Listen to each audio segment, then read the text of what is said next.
Cyber నేరాల విషయంలో అత్యంత అప్రమత్తంగా ఉండాలని, అధిక లాభాలు ఇస్తామనే బూటకపు ప్రకటనలు చూసి మోసపోవద్దని పోలీసులు, అధికారులు పదే పదే చెప్తున్నా జనాలు మాత్రం కేటుగాళ్ల వలలో పడిపోయి లక్షలు పోగొట్టుకుంటున్నారు. తాజాగా క్రిప్టో కరెన్సీ పేరుతో జరిగిన భారీ మోసం వెలుగులోకొచ్చింది. తమ సంస్థలో డబ్బులు పెట్టుబడి పెడితే బోలెడు లాభాలు సంపాదించవచ్చని చెప్పి 10 మంది నుంచి దాదాపు 2.4 కోట్ల రూపాయలు వసూలు చేశారు. ఈ విధంగా పుదుచ్చేరిలోని ఓ కంపెనీ జనాలను మోసం చేసింది. కంపెనీ నిర్వాహకులు 10 మంది నుంచి 2.4 కోట్ల రూపాయల వసూలు చేసి పారిపోయారు.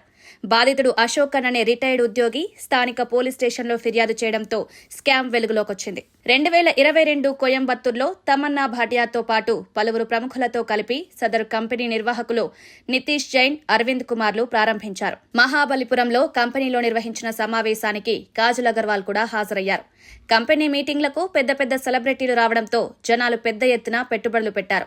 కంపెనీ నిర్వాహకులు నితీష్ జైన్, అరవింద్ కుమార్ 2.4 కోట్ల రూపాయలు తీసుకుని పారిపోయారు. బాధితుడు అశోకన్ ఫిర్యాదు చేయడంతో పోలీసులు కేసు నమోదు చేసి ఇద్దరిని అరెస్టు చేసి రిమాండ్కు తరలించారు.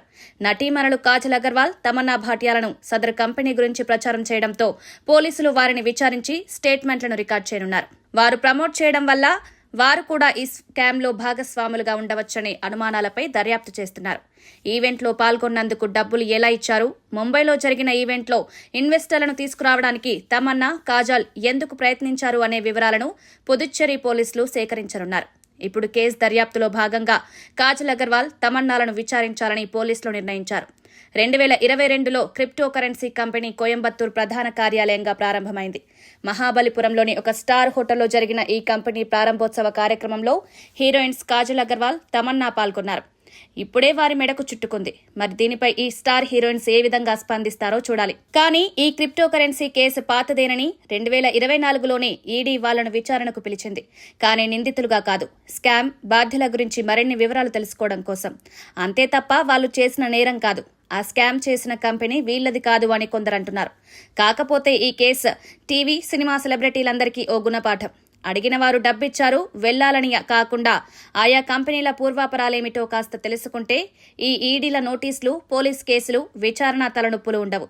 లాయర్ల ఖర్చులు ఉండవు. స్కిన్ టోన్, లుక్ మాత్రమే కాదు, కొంచెం మైండ్ ఉపయోగించాలి అంటూ సలహాలిస్తున్నారు.